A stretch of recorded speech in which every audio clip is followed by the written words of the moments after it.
Hello, good evening. This is Dr. Goodwin at the Regenexx Las Vegas clinic.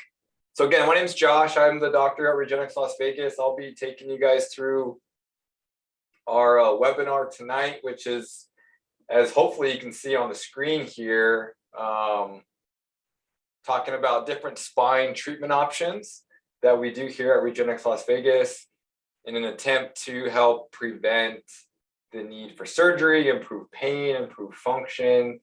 So hopefully it will be useful for you. At the end of the webinar, there's always a Q&A time for me to get through questions if you have any. Some of them may be answered as we walk through the webinar. There's quite a few slides to get to, so we'll try to go quick. I don't want to keep you too long from your evening, but there is a time at the end. You can jot down questions as we're going through in that Q&A or the chat section that I can get to, just so you don't have to remember them. You can just type them as we go along, but I might not stop to answer them at that specific moment that you write them. So keep that in mind. So basically this webinar is about specifically spine treatment options with some of the things that we do here. And so hopefully if you are dealing with some back issues, this will be useful. So a little bit about my background. So I'm a medical doctor. I did my medical school training at the University of New Mexico. That's where I grew up. I moved to Texas and San Antonio for my residency in physical medicine and rehabilitation, which is a non-surgical field. Basically focuses on function and helping restore function and reducing pain.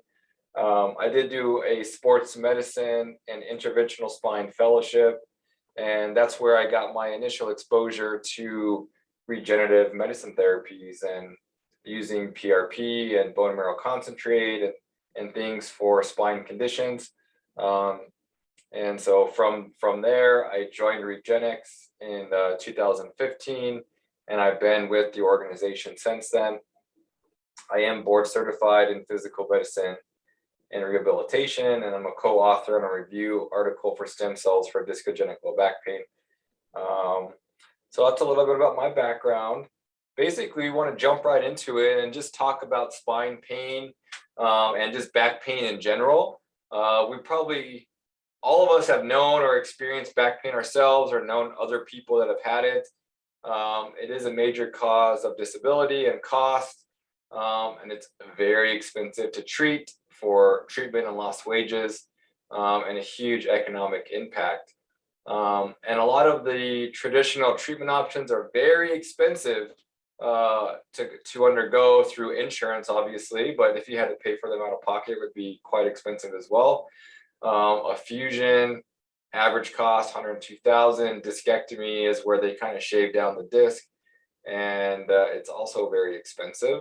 And over the years, there's more and more of these things happening. If we look at this old data here, and so the whole goal of what we do is trying to provide different options that are just tools that we can utilize when we feel the situation is appropriate to help preserve the tissue. That's kind of the theme of what we do, is joint and tissue preservation, as opposed to removal, excising tissue, fusing it, replacing it.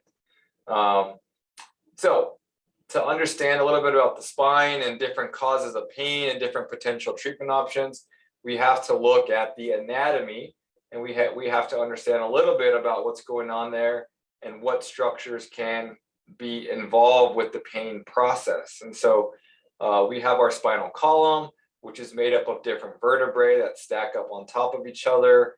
In between the vertebrae, we have our disc, which is here. This is a cross section of the disc.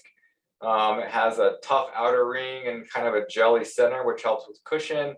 We have our spinal cord and our spinal canal, the nerve roots that exit. And then if you look at the backside where the bones connect, we have our facet joints. These are where the bones come together and form a joint. And that's kind of the basic anatomy. The bony structure is stabilized by these cables, and there's ligaments on the front on the backside of the vertebrae and towards the backside here. We also have muscles that go up and down the spine to help stabilize and move our spine and improve stability. And so we'll learn that all of these things work together as a functional unit. And so a disc problem can start to affect the nerves, which can start to affect the tightness of the ligaments. And so these things work together. They don't really function as individual units, which I think is why sometimes surgery can be ineffective, is you're starting to really alter the normal biomechanics of the spine when you're putting in hardware infusions, and that starts to overload other tissues. So sources of back pain, you can just kind of walk down the different structures. So we have bone causes like fractures, inflammation. We have disc herniations and tears. We have joint arthritis. We have nerve compression and irritation. We have muscle injuries, overload, and kind of overactivation and compensation. And then from trauma or through degenerative conditions, you can get laxity or looseness of your ligaments. And so some of the current treatment options, which most people may be familiar with if you've ever dealt with back pain over an extended period of time. Obviously, lifestyle modification is important for everybody with back pain or neck pain. Exercise and maybe modifying exercise can be helpful. If you're overweight, weight loss can be helpful. Improving the core strength can be very beneficial. And so that should be incorporated into everybody's treatment plan. Most of us have used some sort of medication to help with pain if we've had it. Anti-inflammatories, we'll get into some more specifics here in a second. But muscle relaxants, anti-inflammatories, pain medications. Physical therapy and chiropractic care can be very helpful. We think physical therapy should be part of everybody's treatment plan that has back or neck pain. Massage and acupuncture, people can derive benefit from. There's different types of injections, whether it be the epidural space for nerve irritation, radiofrequency ablations for joint arthritis, spinal cord stimulators for nerve pain that's not getting better. And then there's surgeries, laminectomy, discectomy, fusions, disc replacements. These are things that go in and alter the tissue. If all of these other things fail, theoretically, you would want surgery to be the last resort. So if we look more at some of the medications, NSAIDs are the ibuprofen and the Aleve type medications. These can be helpful for pain, arthritic pain, inflammation, but they are not without risk. They are associated with people dying every year, hospitalizations. They can increase blood pressure, heart attack, stroke, stomach ulcers, kidney dysfunction. So you got to be very mindful about how much you're taking, how often you're taking it. Opiate medications obviously carry their own set of risks. They can be helpful for pain, and sometimes they are needed and are appropriate to use. But they do come with risk as well, with dependency, tolerance, constipation, cognitive side effects. And so those need to be monitored as well. As we mentioned, physical therapy should be a mainstay of treatment for people with back pain. Even high-level athletes need to work with physical therapists, athletic trainers to help stay high functioning, even though they're working out every day, they do stretching, they do all these things. But when they have overload or their pain is getting worse, physical therapy can be very helpful.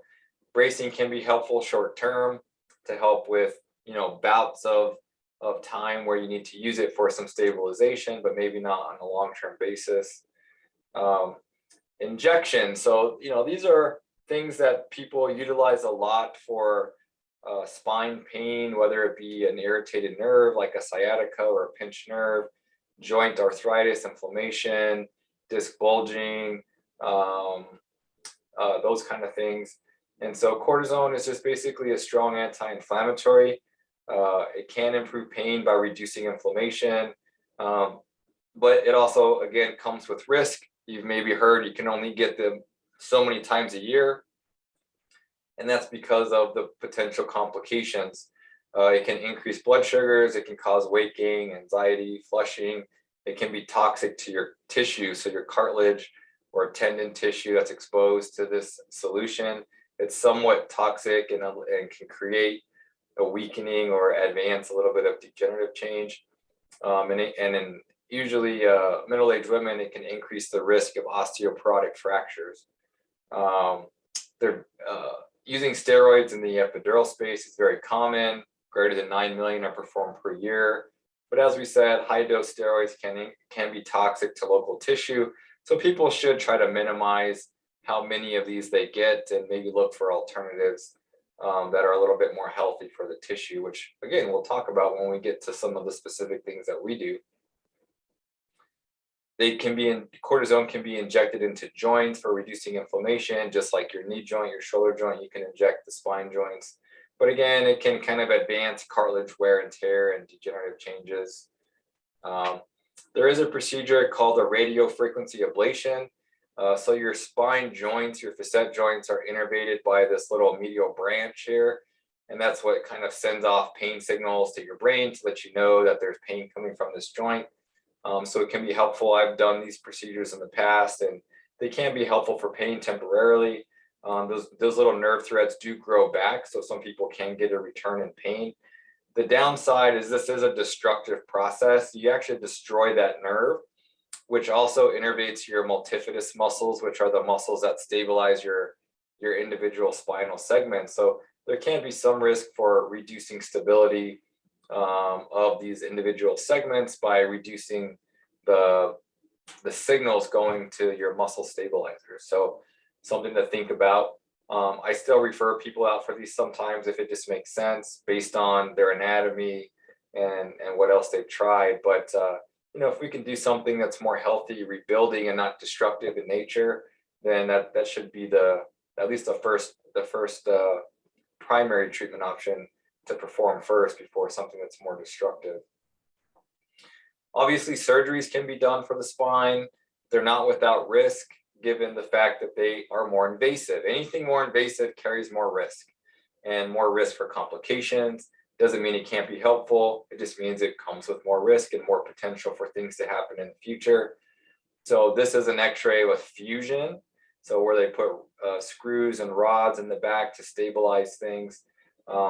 People can get failed back syndrome, meaning they still get back pain after surgery, and it can be pretty high. People can get repeat herniations. They can still have back pain related to the surgery, scar tissue, muscle denervation, where you start to lose your muscle and turn to scar tissue because of the surgery. You can get wear and tear around the surgery. You can get infection. You can need more surgery in the future, nerve injuries, because it is more invasive. There's more risk for some of these things to happen. Blood clots can happen just because it's more risky as well, more traumatic to the body. You tend to have to move around less after, so that puts you at risk for blood clots as well. Now, again, our approach, the Regenexx approach, is more tissue preservation. We're essentially trying to use less invasive needle-based procedures with the goal of repairing, stabilizing, and kind of trying to rebalance your chemical inflammatory responses and rebuilding chemicals to help at least keep tissue strong and stabilized. And we're just taking advantage of natural healing mechanisms, and we use image guidance to help perform these injection-based procedures. And so Regenexx has been around since 2005. It's grown. There's 60 plus clinics around the world, and we've always had this process of we innovate in the lab, we do clinical research, we track patients in a registry. The outcomes of these help us guide treatment decisions, and over time, as we get more data, we can use that real time in patients to help recommend different types of procedures. And over the years, Regenexx has published more than 30 research studies. Again, we have physician training, we have a large network, we're always advancing technology, and we track patients in a registry. As an organization, we've treated more than 150,000 patients. We're tracking more than 40,000 patients in our registry and 15,000 or so related to spinal conditions. And so we're basically just trying to advance orthopedic care for spine. We're trying to just evolve medicine as we learn more about different types of technology, how to utilize some of our natural healing mechanisms to help get after tissues that aren't really improving as much as they should or are wearing down and creating pain, and basically using needle-based procedures and injecting cells from our bodies, platelets, growth factors, into these areas to help try to deal with that degenerative response and amplify the natural healing mechanisms, trying to preserve tissue, reduce downtime, reduce risk of the intervention. And so we have an approach of looking at not just the disc or the joint, looking at the whole structure. So do things look stable? What does the tissue look like? Is the nerve irritation creating weakness, or is there problems with your core strength? Are you getting atrophy of the muscles because of degeneration? Are you symmetric? So do you have scoliosis? Is your leg length off? Is your pelvis rotated? These kind of things can be addressed with orthotics, bracing, physical therapy, but also helps give us a sense of why you might be having pain, why you might be having degeneration. I'll just say, it says, can we get a copy of this presentation? At the end, I'll give you the contact information for our scheduling center, and I don't mind passing this along to you. So as I said, the spine functions as a unit with the disc and bone, ligaments, the nerves, all these things work together. So you want to really approach each individual thing and how they could be affecting each other to get and maximize the improvement. Where, say, a cortisone injection is only going to help maybe the nerve irritation, but does nothing about the disc or joint overload or the ligament laxity. And so some of the things we do can kind of address what we call the functional unit and improve stability and again, reduce the irritation on the tissue. And so some of the treatment options we have, so one of them is called PRP, one's called platelet lysate, one's called PPP, and bone marrow. These are all solutions that we extract from your body, whether it be from the blood or the bone marrow, and we can, in the lab, isolate and concentrate specific cells or growth factors, and then we can use that and inject it into different areas of the spine. Again, these come from your blood, from your bone marrow, and they can be isolated in the lab, concentrated, and used for areas that maybe are having wear and tear, degeneration, inflammation, overload. So PRP stands for platelet-rich plasma. So these are cells that come from the blood. They have all these different growth factors here, and these growth factors are involved with cell growth, blood vessel repair, collagen production, tissue repair, hyaluronic acid production, cell growth, wound healing, a promotion of wound healing, vascular growth. And so they can be helpful for mild to moderate arthritis, ligament sprains and strains, muscle injuries. They can be used for small disc tears, mild disc degeneration, around nerve spaces, joint, arthritic joints, those kind of things. We can also inject platelet lysate. So this comes from platelets. These are those growth factors individually isolated outside of the platelets. And we think of these like an immediate release fill. These are like these little espresso shots for the tissue to help get things activated and going. We use them a lot in the nerve space. So when people have like irritated nerves, sciatica, pinched nerve, we use it in this area. It seems to be really effective. It does have some anti-inflammatory properties. And you really can't use a standard bedside centrifuge to make this. You have to have a process to make it. And so not everybody, not every clinic that does PRP can actually do this. And so it's unique in that sense. There's some more studies about platelet poor plasma. So when you take blood, you have to centrifuge it to create these layers based on weight. This top layer is your plasma. There's some useful proteins there that can be used to help stimulate healing and also provide an anti-inflammatory benefit. And there's some studies looking at treating muscles in the spine that have atrophied, specifically the multifidus, which can be associated with back pain. And so we use it a lot for those conditions and it's part of our overall treatment plan.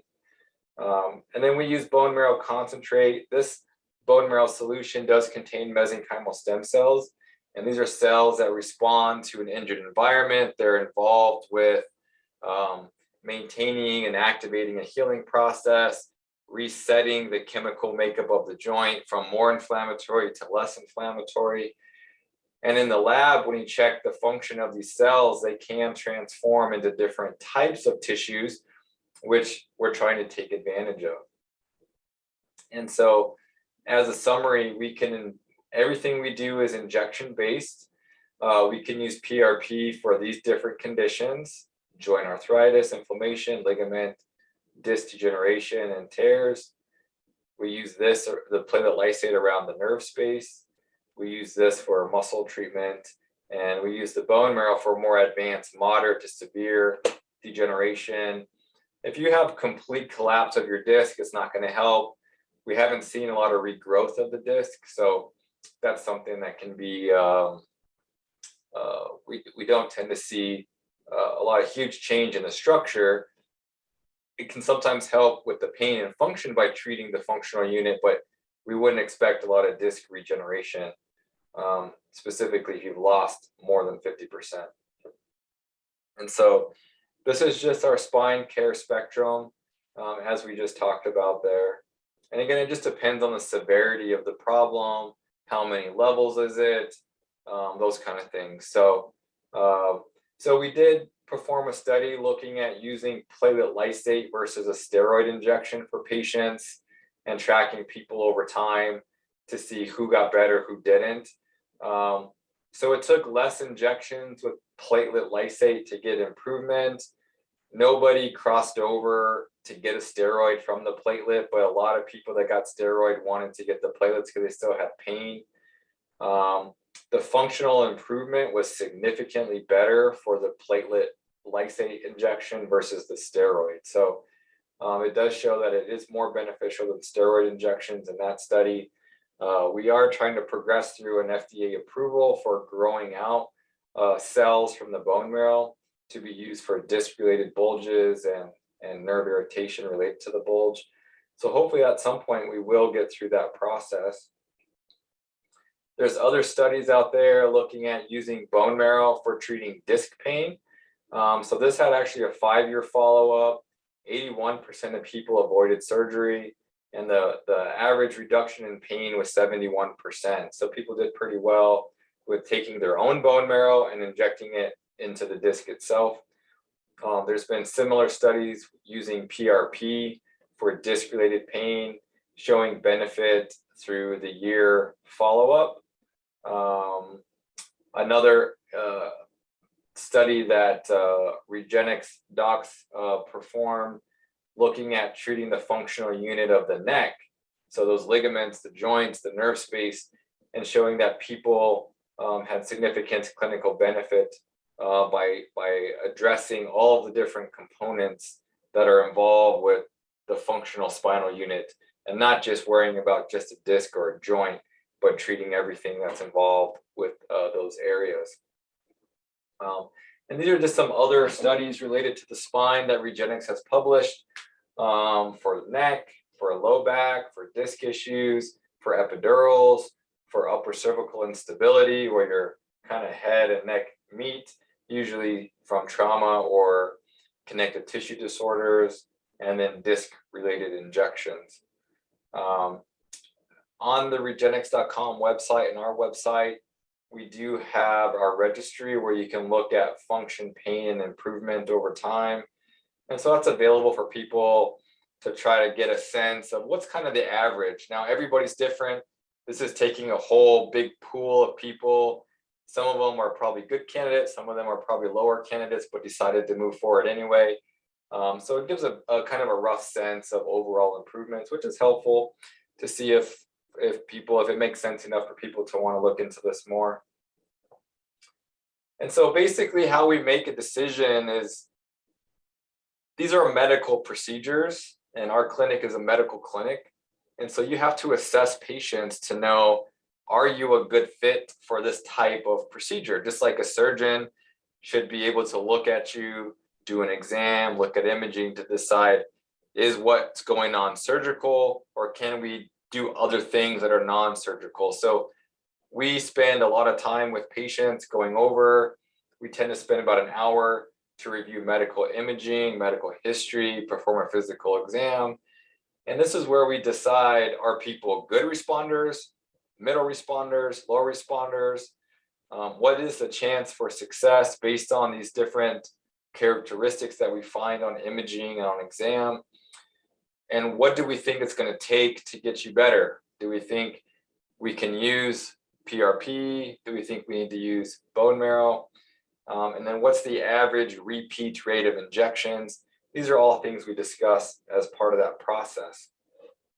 And so, for example, if somebody came in with a small disc bulge, and it's only irritating the nerve, but you haven't lost the disc, you don't have bad joint arthritis, there's no signs of instability, then sometimes this type of person would be in our high responder group. It might need 1 or 2 treatments, and likely we might be able to get away with just platelet lysate around the nerve or disc that's irritated.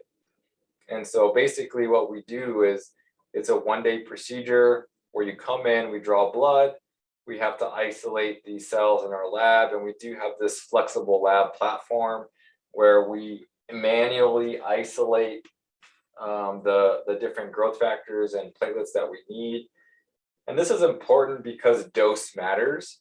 And so the amount of growth factors and platelets you can get into a specific area, depending on the age, can really affect how well people respond. And so we can customize these concentrations based on your situation, where doctors out there, and not that many are doing high-level spine procedures, but they're kind of confined to whatever the machine can generate because it's automated. So they can't increase dose or decrease dose or get platelet lysate or do this or that. And so it's important to understand what people can deliver for your procedure.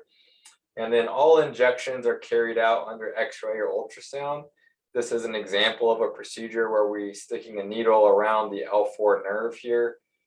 This is the L4-5 disc needle. This is contrast for us to see where everything's going to flow. And so this is always used for a part of our procedures.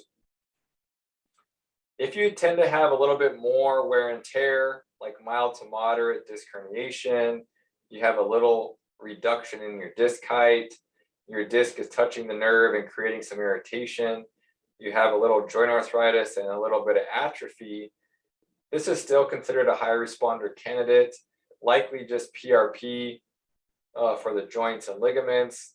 We would use platelet lysate for the nerve irritation and PPP for the muscle. So you can see here that there's 3 different blood-based products that we would get to help treat these different areas. This is still just a 1-day procedure, as we had talked about before. It's just that there's going to be more involved with that procedure. We still have to treat the nerve space. We also have to treat the joints. We're going to treat the ligaments that stabilize that area. And then we're also going to treat the multifidus with ultrasound to make sure we're injecting those muscles that might be atrophied. And so we want to make sure we're treating, again, that functional unit when the situation makes sense for us to do that. Now, if you have more severe changes, you have moderate disc loss, moderate reduction of disc, there's a big tear in the disc, it's irritating the nerves, moderate severe arthritis. Now we're thinking more of a moderate candidate, but we probably need to start doing bone marrow concentrate, the solution that contains mesenchymal stem cells, to treat the disc tear, to treat the joints. We're still going to use some PRP for the ligaments. We're still going to use the PPP for the muscles, and a little bit of the platelet lysate for the nerve irritation. So a lot of different products being used all in the same setting. This is still a one-day procedure. Some people will get some IV sedation for the bone marrow aspiration. It takes 30 to 40 minutes. We will draw a little blood. And again, we still do processing in our lab. And then we always do the injection under ultrasound or X-ray guidance. People always ask about bone marrow aspirations. And most people do very well even without sedation. So up to almost 90% of people are fine doing it without sedation. It's usually like a 2 out of 10 on the pain scale. You do have to use a lot of local anesthesia. And again, some people can use some twilight anesthesia as well to make it more comfortable. And this is kind of more comprehensive in regards to the image guidance, right? We get the bone marrow, we have to inject the nerve, the joints, the ligaments, the muscles, but now in this case, we're also injecting the disc. And so this is showing us injecting, this looks like the L4-5 disc. And that would be part of that process if you had these types of issues, right? So it's very specific for your individual problem based on your pain complaints, based on your imaging, based on your physical exam. So the only way to know what needs to be done is through that process, okay? Because everybody's different. You're unique in your specific situation. Just like a surgeon would need to know what type of surgery to do for your problem, you have to have these things looked at. So if you go to somebody that says, oh, we can just inject your back blindly and it's gonna help. No, you have to know what the problem is to understand the success rates, the risk, the benefits, all of those things.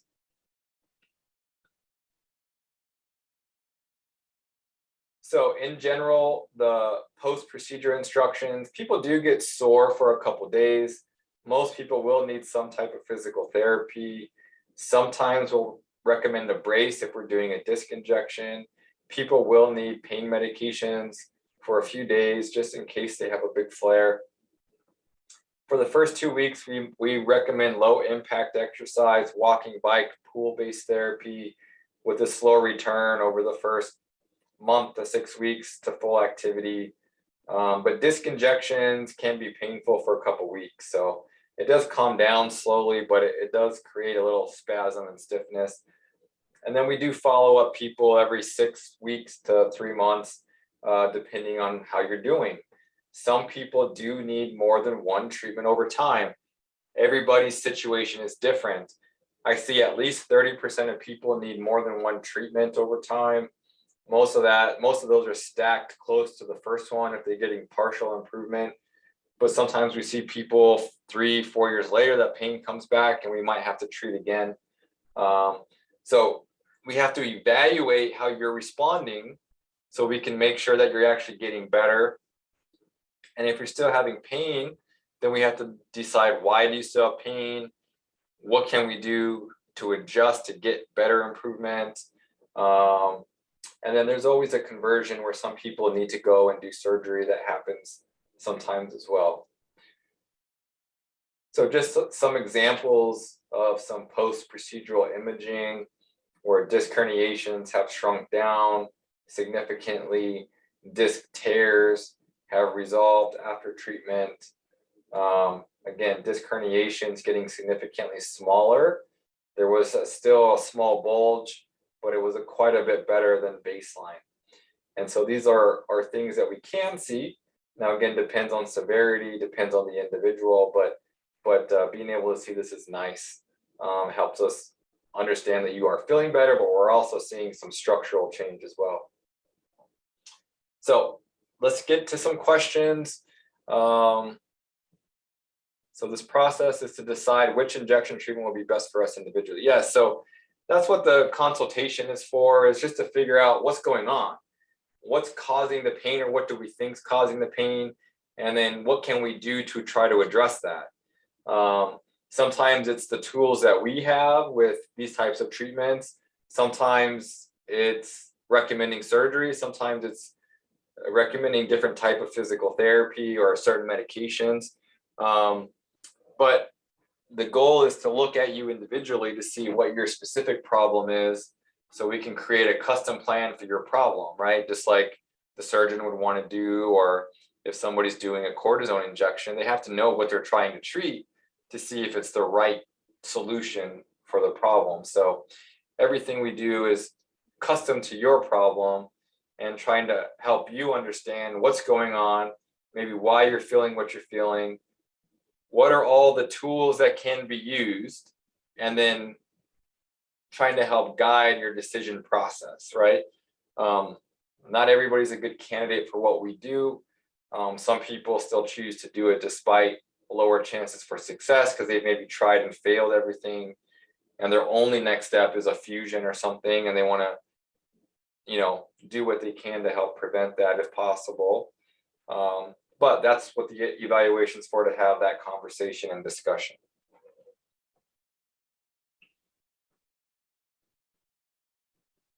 Is there any other questions that people have? If you have any, just write them in the chat or the question and answer section, and I can get to them. Like all injection-based procedures, there's always some risk. You're still sticking a needle into the spine, so it's no more risky than a steroid injection in your spine, probably less risky because you're not injecting cortisone, which has some potential for negative effects. But you're still sticking a needle in the spine, so a risk for bleeding, nerve injury, bruising. You could inadvertently inject the spinal sac and spinal fluid, which isn't necessarily dangerous, but it's good to know about it, depending on what you're injecting there. Those are probably the most common risks for just spine injections in general. When you're adding PRP or bone marrow, you can get the stiffness ache for a couple of days as your body's responding to the cells and stuff. And so that's what people can expect with that. Like I said, we follow up people every 6 weeks to make sure they're getting better. And so it's kind of like a general approach to it. Success rates in general, again, are dependent on your specific problem. You'll see kind of for the mild to moderate cases, usually in 80% of patients get really good improvement. Again, some of them need more than one treatment to kind of continue to get better over time. Then you can see stability over time, as we saw on the registry data that you can go onto the website and look at, different characteristics of spine or other shoulder, knee, hip type stuff, because that's what we treat those areas as well. So it's always a good resource to go to the website and kind of browse through that as well if you have more questions. We also have Lauren, who's our patient educator. She's really good at getting you information. If you need any more information to kind of make a decision on coming to see us in the clinic. We do also perform complimentary MRI reviews. So if you have an MRI that's within 12 months, you can send it in to us, and we'll let you know if it's at least worthwhile having a conversation, if there's some treatment options. If it looks like we probably can't help, then we'll let you know, and you don't have to waste your time coming in. So we do that as a service to patients as well. But really, there's no downside to coming in, just getting another look at your problem and maybe different recommendations than you've had in the past. And so there's never a downside to getting more information. So, and then, you can do what you want with that information, but it never hurts to have it.